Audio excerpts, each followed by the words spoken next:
Well, Josh, would you do the honors of introducing our program for the day? Yes, today our program is Brian Monihan. He is the vice president of the Pamplin Media Group. He is also a publisher for the Lake Oswego Review, Westland Tidings, Wilsonville Spokesman, Southwest Community Connection, and The Bee. He was a publisher here in Forest Grove from 1991 and through 2001, and he helped us a lot with our car show. He is here today with a presentation on the future of local newspapers. If you can please join me in welcoming Brian Monihan.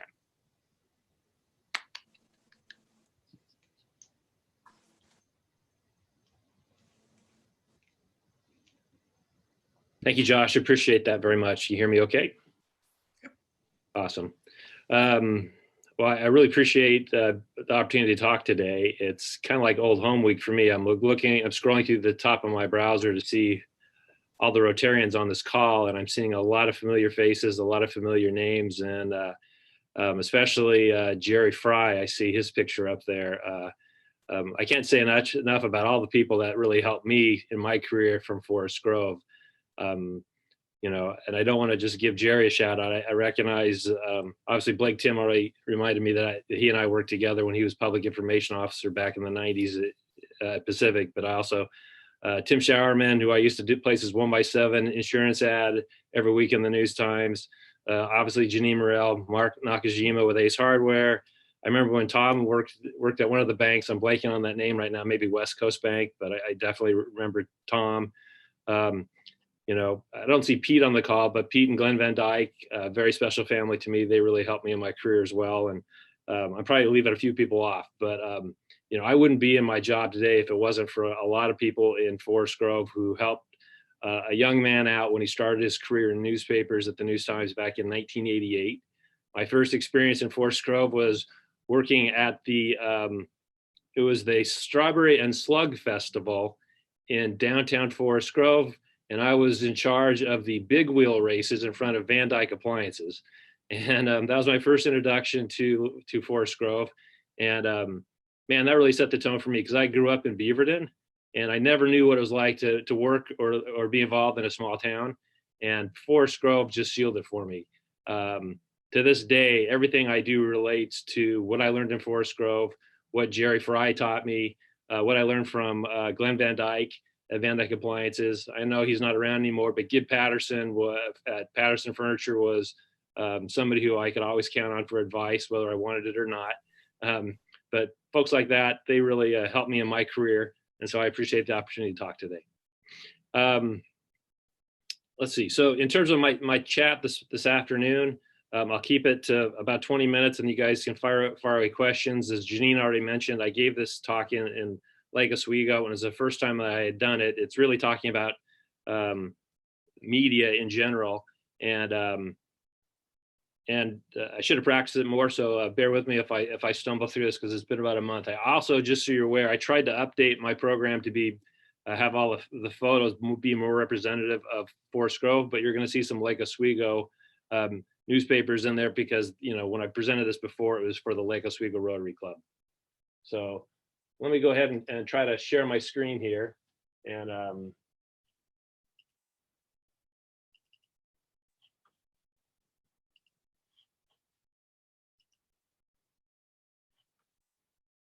let's see what's going on there. So can you guys see my first screen there, which says media's role in the community?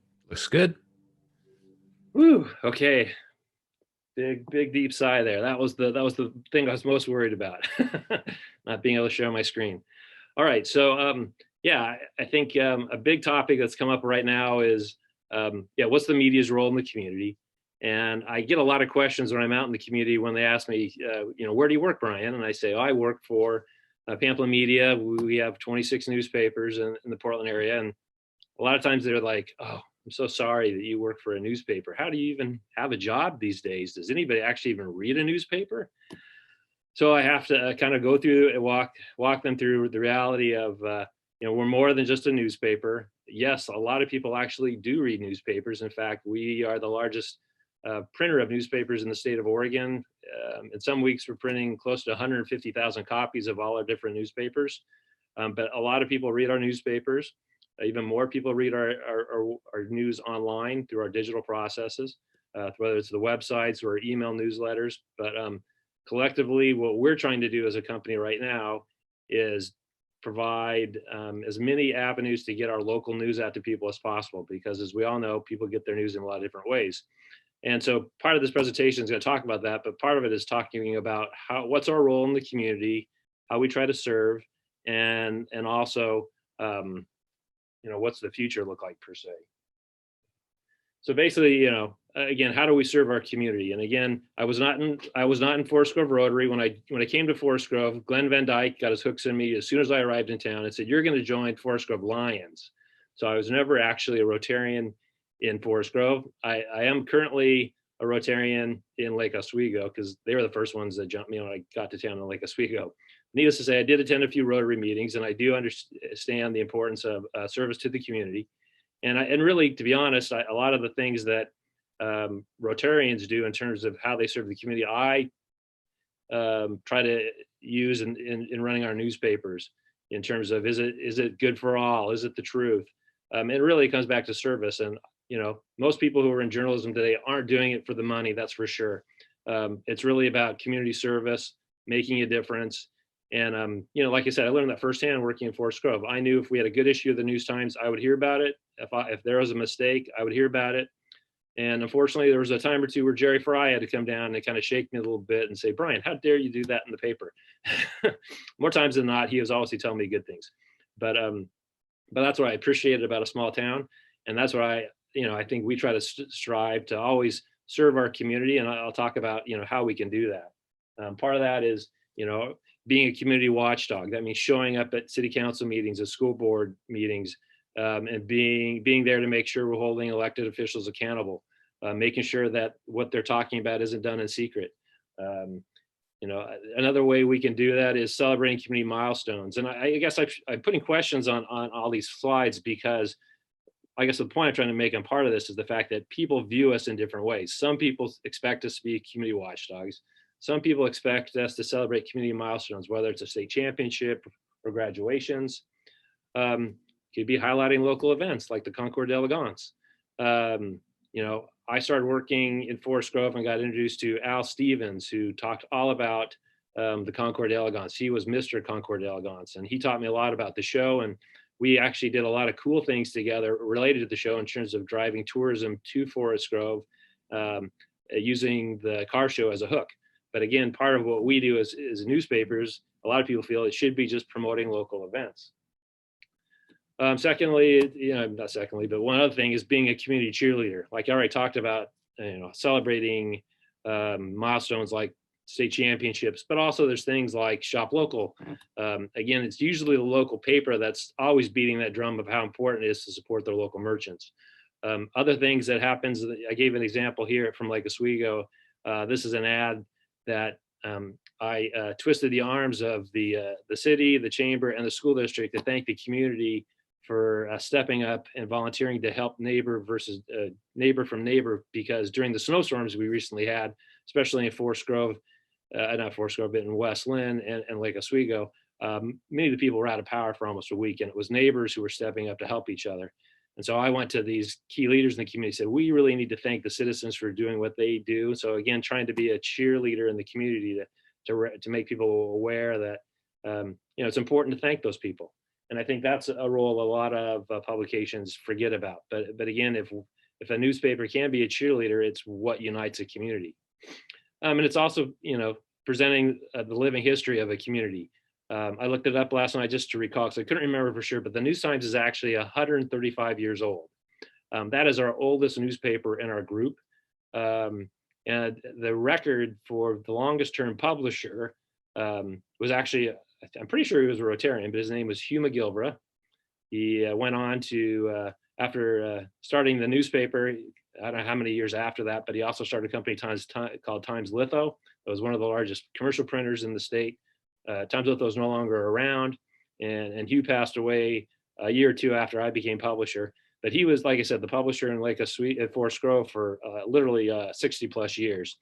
Another Rotarian named John Schrog hung on to the publisher position at the News Times for about a week or two, after me, so he could be the second longest term publisher at the News Times at 10 years and probably 2 weeks. And I think I was right there around 10 years. But again, it's providing a living history of a community. And so the cool thing about any newspaper is I could pull an issue of the News Times back in the late 1890s and it would give us an immediate snapshot of what was happening in Forest Grove at that time. The scary thing now is with so much stuff online and digitally, you're not going to find that kind of information anywhere else. And you're not going to get that immediate snapshot. So again, being the living history of a community is really, to me, an important role that the local media and a local newspaper can play. And to my point earlier, everyone has a different answer when you ask them what's the role of the media. And unfortunately, over the last couple of years, a lot of people don't think very highly of media in general. And that's part of why why I came up with this talk, because again, it's important for people to understand the difference between some of the media and what our goals are and kind of what we at Pamplin Media strive for. And part of the challenge is the fact that what makes our business even harder, it's not just us, but all businesses, but people have lots of choices where they can go to get their news, or if they want to go buy a product now, they don't just go down to the store and buy it. They have lots of sources to get it online. But in terms of the news cycle, yeah, there's so many ways that people can get their news choices. And unfortunately, that is having a negative impact on all media, and it's actually trickling down to have a negative impact on all communities. So with more choices for local media, it actually weakens the tried and true media of communities. And when I started in the business back in like 1988, I remember the newest technology that kind of hit us in the first couple of years was we actually got our first computer in 1988 at our corporate office to start designing ads. And it wasn't too far later that we actually got this machine called a fax machine. That was probably in the early 90s, where we were faxing stuff back and forth. Today, now, again, with so much technology out there, and people have so many sources to get local news, it really has a negative impact on those tried and true things like daily newspapers, local TV, and local radio. I mean, back in the day when you wanted to advertise, those are the three places that you did it. Now you have so many choices. Again, it hurts those tried and true medias because they're not getting the advertising support they once had. So on this slide, as an example, I put the Portland Mercury up there. That used to be an alternative weekly in downtown Portland, produced every week as a printed newspaper. They were already struggling based on Google and Facebook taking away a majority of advertising. And now I think they're strictly an online product, thanks to COVID, because they counted so much on entertainment advertising to drive them. The Register Guard down in Eugene used to be a family-owned newspaper by the Baker family. They actually used to own the News Times for a period of about 15 years while I was there. But great community paper in Eugene. And again, due to COVID, due to the effects of Google and Facebook taking away their advertising, people just didn't continue to read the Register Guard in the way they used to, because they thought they could get that news somewhere else. And so as things started to decline for the Guard, they actually sold to a national company that was owned by, I'm blanking on actually the name of the owner right now, but they're a national company that's owned by a group that's more of it's not a family-owned operation, but a corporation. And so they're more beholden to the bottom line. That Their Gatehouse newsroom Media? Pardon? Gatehouse Media? Gatehouse Media, I think that's right. But because of that, their newsroom is probably 25% of what it used to be. And they're not just, the paper's just kind of a shell of itself. I'm gonna talk about the Oregonian in a second, but the Bulletin out of Bend is another example. Faced the same problems in terms of, they had a number of different situations in Bend where they built a brand new press in 2007. Then the economy took a nosedive, and then they had to go bankrupt, rebuilt from there, and then had to go bankrupt a second time. And then, through a number of different issues related to COVID and everything, actually it wasn't even COVID, it was prior COVID, but a number of different issues with ad space, not what it used to be. They ended up going up for auction. And it ended up that what happened in Bend was a number of local citizens rallied together to put money into a fund, and then I was able to talk to another family-owned newspaper group called EO Media to actually buy the bulletin. It was going to get sold to a national company. And thanks to EO Media stepping in, now Bend still has a local paper with a local focus, but could have nearly been something, again, of a shell of itself compared to what it used to be.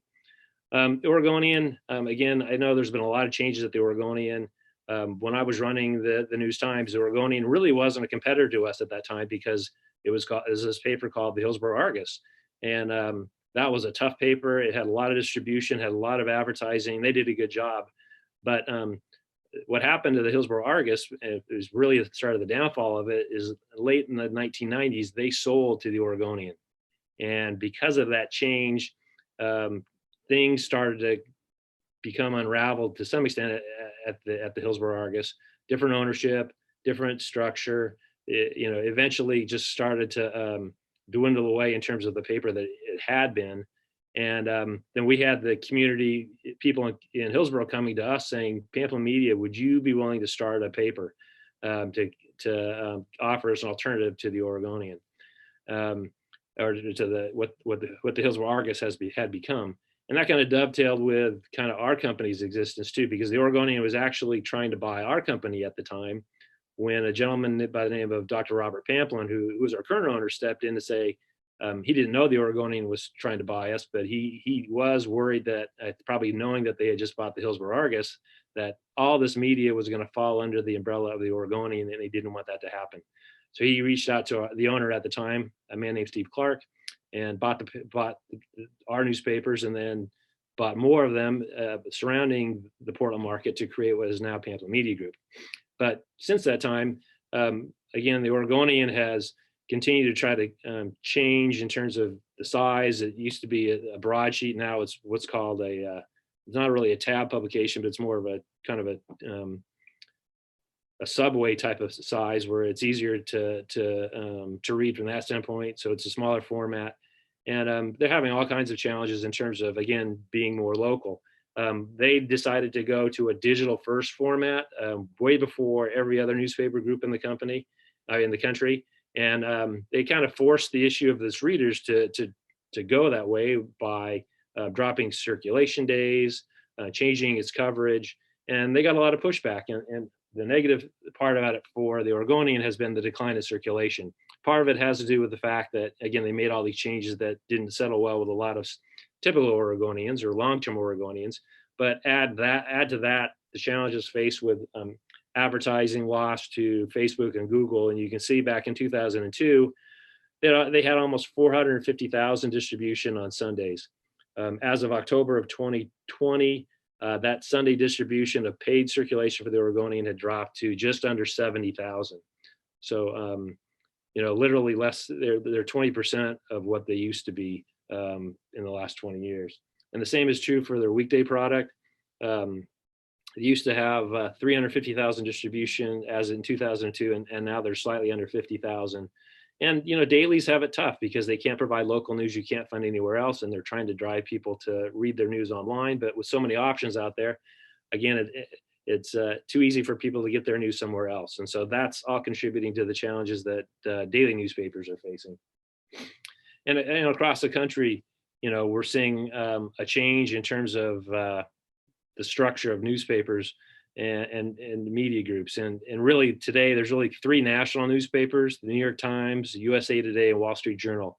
They're actually doing quite well right now because they're considered the national newspapers, and they're driving all kinds of digital readership and digital subscriptions. Unfortunately, for the rest of the newspapers, metro regionals, those are like the Oregonian type papers. They're definitely benefiting, but not to the extent that the national papers are. But a majority of the papers that still exist in the United States are what are typical, like ours, community newspapers. And, since 2004, more than 1,800 newspapers have gone out of business. And it's averaging almost 100 a year. And most of those are small weeklies. And, it was already tough with COVID and not COVID, but Facebook and Google, what they're doing to us. But, the double whammy of COVID on top of that. I mean, every business, to the most part, has struggled to figure out how they're going to exist. Newspapers are just one example of trying to be nimble to figure it out. And so A lot of times when I talk about the plight of newspapers, they just say, Brian, quit whining, figure it out. And so my talk isn't to be whining about the state of newspapers, but it's just the reality of, business is hard like it is for everybody. And this is how we're trying to figure it out. But like, again, to get back to my original point, what happens to a community when their local media source is weakened? And so there's been a lot of studies around that. So what I tried to do with this presentation is show what the negative effects are, not just to the newspaper, but more importantly, what happens to a community when it loses its best source of information. And so, if the News Times was to go out of business, who's going to be there to cover what's happening at City Hall? Who's going to be there to attend school board decisions? Who's going to celebrate hometown heroes, or touchdown scores, or lives well lived? Again, those are the kind of stories that no one else takes the time to do, or nobody else pays somebody to actually attend a city council meeting. And again, without that content, that living history of the community just goes away. And again, one of the most important things that we can do as a news source is inform and engage our readers. And it's proven that strong communities have great local media because they're informed and engaged, because knowledge is power. And so if we can do a better job in terms of telling those stories and engaging your community, then theoretically you have a stronger community, because they know about what's happening locally with local elections and issues. Another side effect of, which surprised me, I wasn't aware of this, but was the fact that there's actually a study that shows that the cost of the city doing business goes up when it loses its local media source. And what they found was that the cost for the borrowing cost for municipality when they go out for a bond, actually the insurance companies increase the interest rates by just a minor percent. It could be like 0.01 or 0.02%, because the idea is that there's no watchdog to make sure that the local government is being accountable.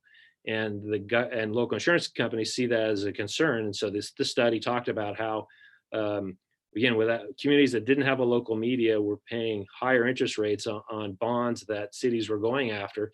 And if you're talking a $100 million bond, even a 0.01% increase in a $100 million bond, that's a significant hit in terms of money going out of the city that could be allocated somewhere else. And so that was a study done by, it was reported by NPR and OPB back in 2019. So really interesting that was that side effect, that insurance companies actually pay attention to that kind of thing. The other aspect that I want to bring out is that, the study showed that corruption increases if you don't have a strong local media. And I'm showing this Westland Tidings cover, and here I am, the publisher of the Westland Tidings. And it's not saying that we're not doing our job, but I want to point this out. So this is the cover of the Westland Tidings from 2018. And in 2018, we ran this story on the front page of the Tidings talking about the ex-Westland police chief and two of his officers named in a lawsuit where they trumped up some charges against a gentleman out of Portland, saying that he was a gang member and he was inciting all these problems at his workplace, and had him arrested. Fast forward to 2020, last year, probably about February of this time, when all of a sudden the city of Westland settles a lawsuit with this gentleman to the tune of almost $750,000 because the charges were bogus. And this police chief had manufactured it because he was in cohorts with a Westland resident who actually who owned the business that this other gentleman worked for, and he was just trying to get after him because he thought he was worried that the guy was going to unionize his shop. So what's important about this is the fact that, again, the Westland Tidings had the story 2 years before that actual lawsuit came out. So the existing city manager, the existing city council, they all saw this, they all knew about it. If they had paid more attention to it and done more due diligence in terms of not just allowing it to kind of fester, but if they had taken more direct action right away versus 2 years later, they wouldn't have had a national scandal. Westland wouldn't have been had so much negative press about it all across the country for this one police chief that was just not a good egg. And so And so again, it's an example where, if people aren't paying attention to local media, this kind of thing can happen. And kind of what happened, I think, again, in terms of how the Westland Tidings was weakened, was the fact that, again, people can get their sources from so many different places. And even though it was a front page story, it's disappointing that more people didn't take it serious, even though, the local paper really tried to make an effort to say, this is an issue, you need to pay attention.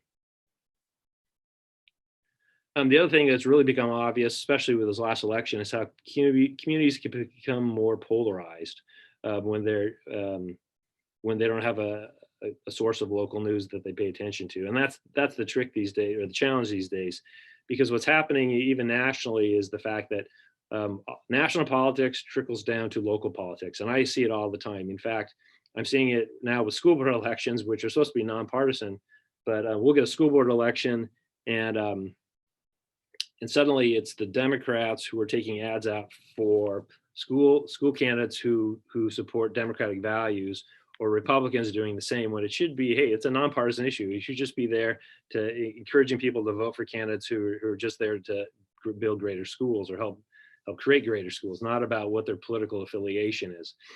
We also see it in terms of elections where, again, there's so much polarization in each side that just trickles down into people's assumptions as to what local politicians are doing.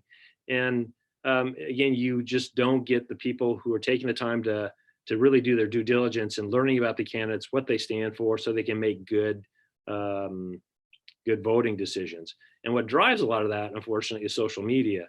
There's a reason why that kind of thing happens. And it's because Facebook and Google are all about driving people to read their products, and to help people to read their products. They know exactly what your likes and dislikes are.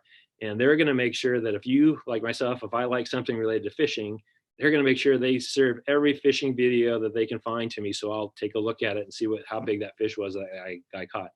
The same is true in terms of your political interests. If they see that you're for vaccinations or against vaccinations, or for the Democrats or for the Republicans, they're going to feed you more and more news that they think you want to read, which then kind of creates this tunnel vision in terms of you're not hearing a diverse set of opinions from people, but you're hearing people who only agree with things that you typically agree with.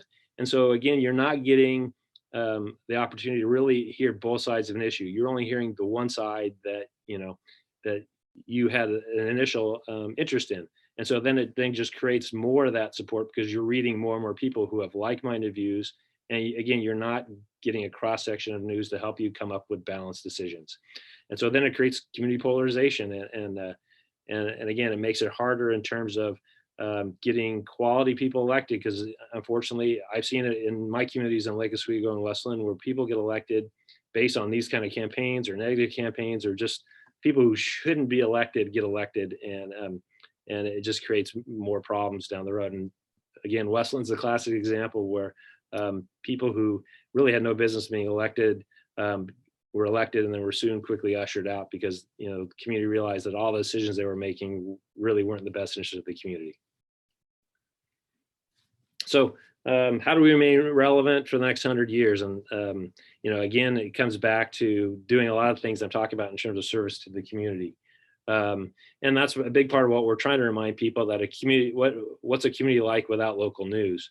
Again, if a community has a strong source of local news, they're more, again, all the things I just covered, hopefully, those kind of things won't happen. I mean, it's harder than ever to try to engage people to make sure they understand both issues. But again, if a community didn't have a local news source, again, it wouldn't create this type of community that Forest Grove has been since as I've been aware of it, in terms of a tight-knit community who cares about each other and can support one another, and can collectively come together to figure things out versus fighting it out over social media. I mean, that's really the end goal here. If you can provide people with enough information, hopefully they can settle their disputes because they can talk rationally about things and not let their emotions get the best of them, and figure out how to work collectively together to serve the community. And what a lot of people don't realize, there is a cost to what a newspaper does. People sometimes think that a local newspaper is a nonprofit. No, we're a for-profit business. We don't make a lot of money, to be honest with you. We're lucky sometimes if we even do make money, and we're fortunate to have a local owner who just wants us to serve the community. But every time we send a reporter to cover a city council meeting or a sporting event, you factor in their time, the production cost of the newspaper, the distribution cost, putting it online. Literally, the cost to us is $250 every time somebody goes out and writes a story for us. And that's a hard cost, and so a lot of times people don't realize that happens. And again, who else is spending that kind of money to send somebody to cover a school board or a sporting event? And that's where advertising and circulation is so vital to what we do, because without it, we wouldn't be able to cover the community to the extent we want. And if we had more of it, we could even provide more local coverage. And a big part of, again, for what we do at Pamplin Media is being the best sources of local news for all our communities. We reach 1.1 million people every week. We serve 26 communities, including 2 in Central Oregon, Madison, Prineville. And we want to be your best source of local news and advertising. So here's kind of a breakdown of kind of the different ways the News Times reaches out to people. We have our weekly paper, the News Times, which has now almost 12,300 subscribers in both print and digital. That our digital subscribers continue to grow right now. I think and almost half those numbers are digital subscribers who get the digital newspaper. Again, in terms of reaching people, we started in the last year a weekly newsletter that's coming out sometimes twice a week in some of our markets. In between Forest Grove and Hillsboro, the News Times has almost 33,000 subscribers to our weekly newsletter. Daily traffic to the News Times and Hillsboro websites is almost 10,000 people a day. And so we constantly update those sites with local news. And then our Facebook, we have almost 13,000 followers between the News Times and the Hillsboro Facebook pages. So when we put stories out, we're trying to put them out in all these different ways, again, to reach people in the various different ways that they get their news, hoping that we at least get in front of them and make it seen. And the same with your advertising. So if somebody were to be advertising, we'd be recommending they're doing a little of all these or all of them to help reach as many local people as possible. And again, in terms of maintaining our relevance, it's local partnerships, continuing to support all community events. I didn't mention it, but our staff is currently working part-time. We're now back to almost 3/4 time with our staff to serve our communities. And we hope to be full-time in the next year as COVID subsides and there's more confidence in the advertising market. We want to localize our papers even more. We know the strength is local news, and we had to make some drastic steps to survive thanks to COVID, but we are continuing to try to localize the papers more and more. We want to hire additional staff to increase our news output, and sports is the key example. With COVID and no sports happening, we laid off our entire sports staff. We're now in the process of trying to hire our staff, but we're looking for Pamplin sports boosters to help us underwrite those costs and bring those people back to work. We need to continue to grow our digital base. I talk a lot about newspapers, but it's a combination of print and digital working to reach as many people as possible. And we know digital is a big part of our future. So it's important to grow our digital readership and continue to sell marketing in terms of both print and digital efforts. And again, I kind of mentioned this before, but our secret weapon is a local owner, Dr. Robert Pamplin and his wife, Marilyn. Marilyn is actually the real boss. She, whenever he makes a decision about the newspapers or a company, he checks with Marilyn first.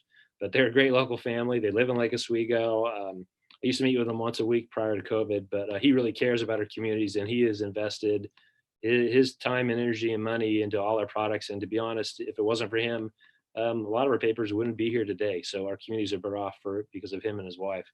I can't thank them enough, to be honest with you. So I would just ask at the end here if you could join us to support local journalism. People in Forest Grove, Banks, and Gaston need the News Times more than ever. They need them now. They need them for what we've covered in the past, and they'll need us in the future. You can help us through subscribing to the paper, or if you're a business owner, advertising with us. And I know many people on this call are business owners, and we appreciate their support. And if you wanted to subscribe, I've got the subscription link here to savinglocalnews.com. So that's basically my talk. So if we have time left, I'll take any questions. So fire away. Thank you, Brian. I just kind of have a comment. I am a subscriber ever since we moved back out to Forest Grove. It's been important for our family to support local journalism. I work for the city, and sometimes there can be a bit of an antagonistic feeling between the two, which is not something that I subscribe to. I think that well-functioning government and a well-functioning press can be allies rather than enemies. Um, so I just want to say thank you to you and the Pamplin Group for keeping local journalism local. Appreciate that. I appreciate your support. I mean, and to be honest, in terms of the relationship between the media and local entities, what I didn't talk about is the fact that typically our local newspapers, when you're in the community and you have the opportunity that's something out in the paper or online, and then you can walk down and actually talk to the publisher or the editor face to face, it holds them more accountable. And again, a lot of times in these instances, we want to be good partners with the city or our police department or our school district because we know we're going to have to see them at church, at a local sporting event, and you don't want to be on bad terms again, because if you're collectively trying to work things out together, you should be able to have reasonable dialogue. And a lot of times it's just a matter of sitting down and talking it out, because that's what makes us different and unique. And I always stress to my editors and my news team that I never want anybody to be surprised with what they see online or see in the newspaper. We want to make sure we give them a fair shot to respond, and make sure their voice is equally heard, because it doesn't do them any good to burn any bridges in a small town. So, Ryan, Dave Parker here, the superintendent of the school district. One question I have, so I have a membership and love, again, reading the local news, whatever it's about. A lot of times though, I'm trying to look at education news going on in West Lynn or going on in Lake Oswego. How does the subscription, Sure. Is there like so many articles I could read in some of those others, or do I need to have a subscription for each of them? Yeah, good question. I appreciate you bringing that up. How we do it right now is we did institute a paywall a couple years ago in terms of allowing people to only read a certain number of stories, actually one story now for free if you don't subscribe. If you're a subscriber to the News Times, you would get access to all the digital stories that are produced by the News Times. But if you want to read a story in West Lynn or in Lake Oswego and you don't have a subscription to those publications, then you're going to get one story and get blocked. How to work around that is a thing that we have called the Pamplin All Access Pass. It's basically $99 for a year, so it's about $8 a month, and you get access to every one of our stories in every one of our communities.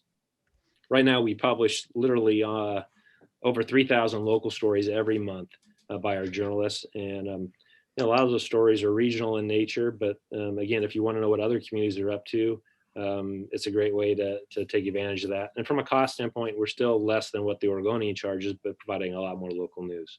So if you go to that Saving Local News site, you'll see an option to get the Pamplin All Access Pass. So that's one way to work that. And again, it's just kind of a necessity for us to have that kind of thing, because we, again, as I mentioned earlier in my show, in my presentation, there's a cost to doing news, and we just can't give it away. And for literally, $8 a week. No, actually, it's $8 a month, not $8 a week. $8 a month. It's a great value. So, Absolutely, thank you. Brian, Janine here, and I have two questions. In the old days, the Oregonian was considered the paper of record. I'm not even sure if they are anymore. And so is the local paper filling that void?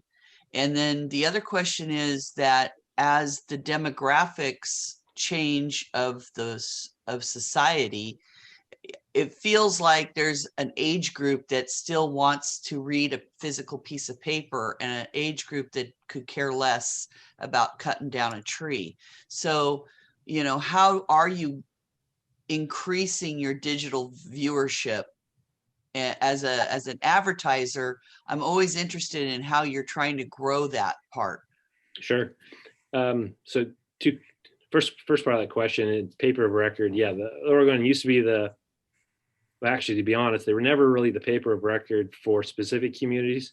for the most part, in the News Times is always the paper of record in terms of legal notices for the school district and for the city, for Forest Grove, Gaston, and Banks. And so I think as the Oregonian, well, there's not, I think it's really more of a perception than anywhere else. They've always been the big daily in the state, so everybody always looks to the Oregonian to be the lead on things. But again, as they've had their challenges in terms of how they do business. So not as many people obviously are subscribing to them as they used to. And so again, that they've even pulled back all their statewide distribution in terms of papers being delivered all over the state. Obviously, they have a huge digital footprint, so they get a lot of that kind of consideration in terms of being, I don't want to say the biggest news organization in town or in the state, because we actually have more reporters than they do. But I think it's just more perception than anything else. In terms of, the age difference, yeah, we see people typically 50 and older gravitate more toward print, 50 and younger more toward digital, which is why when we meet with advertisers, we're asking them to, or suggesting to them that they buy a combination of print and digital ads to reach both demographics. And again, if you have an interest in reaching local people who care about local issues and, are typically homeowners, more fluent, well-educated, again, our readership is the best that you can really buy, whether it's Forest Grove, Lake Oswego, or Gresham. Our readership are those kind of people. You're reaching the cream of the crop in each community in terms of, again, they care about the community. They want to know what's going on locally. That's why they subscribe or read our products. And again, as we push more and more stuff out digitally, whether it's our digital newspapers or email newsletters, again, we're just trying to figure out as many ways as we can to engage those younger readers to get them to be future readers. And a lot of people think, oh, nobody reads print anymore in terms of younger generation, but actually I have 5 kids. They're all pretty much grown up right now, but they all love to read the News Times or the Westland Tidings because they all want to see if their name was in the paper, or if their friend's name was in the paper, or they want to see if they made it in terms of Athlete of the Week or Student All-Stars. And I got to give a shout out to Jerry Fry again. He concepted with me Student All-Stars to give more accolades to kids who excel in band, choir, student government, and to try to create a balance between athletes and kids who excel in choir and those other things. And so it's those kind of things that if we can continue to do that when school really gets going, it helps us create younger future readers.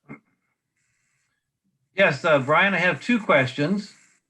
The first one is, with the lowered number of actual physical copies of papers that are sent out or delivered each week, what are people using to line their bird cages and start fires with and swat flies with now? That's a great question. You know what? I don't know for sure. But the truth is there's a lot of junk mail that comes out there. So I would hope that because ours is quality stuff they want to read, it's probably all that other junk mail. It's probably, if you get it's probably that stuff called Red Plum, which comes in your mail full of all those ads you don't want to read anyway because you're expecting them in their local newspaper. So I'm sure that's what they're stuffing their bird cages with. Okay. And the second question is, a lot of times, let's say, for example, the police will use some kind of operation to catch a bunch of criminals, and that's published in the paper. Does thought go into not publishing how the police did that particular operation so they can use it again and keep some of their methods secret so they're more successful in the apprehension of criminals? I'm sure it does. I mean, that's probably on a case-by-case basis in terms of what the relationship is between the police chief or their PIO and the local reporter or the local publisher. I think when I was in Forest Grove, and even now when I'm in Lake Oswego and Westland, except for that one police chief in Westland who was kind of a problem, which I already talked about, but for the most part, we want to protect each other's jobs. We want to help them be able to do what they need to do. So again, if the police chief comes to me and said, hey, I'm going to give you this information, you can publish this, but we would prefer that you didn't. So for these very reasons, if they're valid, then we're going to agree with that and work with them. Again, the last thing I want to do is upset somebody whose job is to protect the community and maybe my own family. And again, to me, it's all about working relationships and working collectively together, whether it's police, school districts, or cities. So, you would hope at the local level, you would have that kind of understanding when you work with whoever the entity is. All right, I think we might have time for one more quick question if there is one. Well, this is Ken, and I just more have a comment than a question. I was raised out in East County, and my parents subscribed to the Gresham Outlook from the time that I was, knee-high to a grasshopper. And I've subscribed to the All Access, and it is so nice to be able to not only see what's going on in my local community here, but also be able to see what is going on in the community that I grew up in. So I really want to thank you for having that opportunity to us.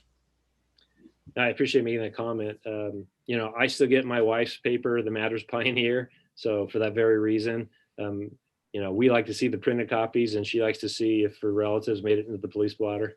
But no, I appreciate you saying that, because again, people want to keep up on their hometown, and I grab the News Times to see, kind of what's going on in the community where I really cut my teeth on. So I can't say enough good things about the people in Forest Grove, and I think back, those are my favorite days in terms of taking my kids to trick or treat the merchants, corn roast, Concord Elegance. I mean, those are really special times, special years for me and my family. And again, I can't thank people of Forest Grove enough for that. Well, thank you for your presentation today, Brian. I really appreciate your time.